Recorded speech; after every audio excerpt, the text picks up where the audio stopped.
سیدنا موسیٰ علیہ الصلوۃ والسلام کی بڑی عجیب مثال۔ موسیٰ علیہ السلام اپنی قوم کو لے کر نکلے اور سامنے دریا ہے، سمندر ہے، اور پیچھے جو ہے وہ دشمن، یعنی کہ آگے بھی موت ہے اور پیچھے بھی موت ہے۔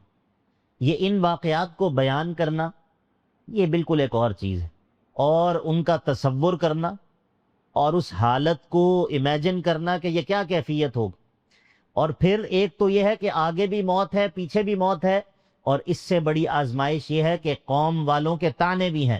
وہ کہہ رہے ہیں کہ موسیٰ اچھے خاصے ہم وہاں پر تھے، چلو غلام تھے لیکن زندہ تو تھے، اب تو ہمیں نکال کر ساتھ یہاں لے آیا ہے، اب آگے کیا ہے؟ سمندر ہے، پیچھے جو ہے وہ اب فرعون کا لشکر ہے، اب تو ہم گئے۔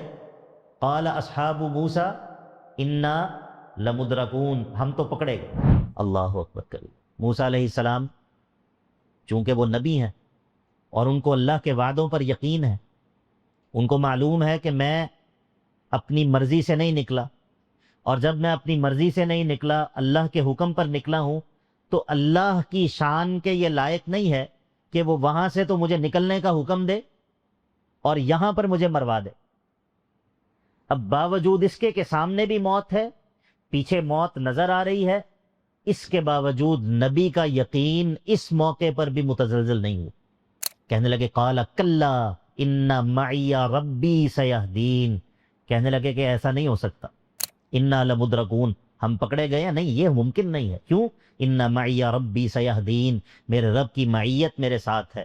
انسان کا وہ یقین وہ متزلزل نہیں ہوتا، انسان کا ایمان وہ کانپتا نہیں ہے۔ یہ ہم لوگ ہیں جو تھوڑی تھوڑی آزمائشوں اور مصیبتوں پر شک کا شکار ہو جاتے ہیں اور اللہ تعالیٰ کے گلے شکوے شروع کر دیتے ہیں، جیسا کہ اللہ تعالیٰ نے سورہ حج میں کیفیت کھینچی ہے کہ وَمِنَ النَّاسِ مَن يَعْبُدُ اللَّهَ عَلَى حَرْفٍ، لوگوں میں سے بعض ایسے ہیں جو کنارے کنارے پر رہ کر اللہ کی عبادت کرنا چاہتے ہیں۔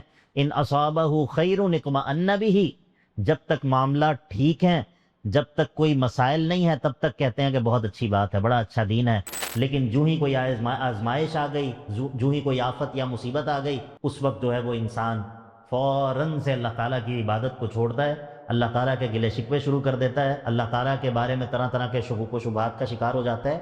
اس کیفیت کا سبب کیا ہے؟ یقین کا نہ ہونا۔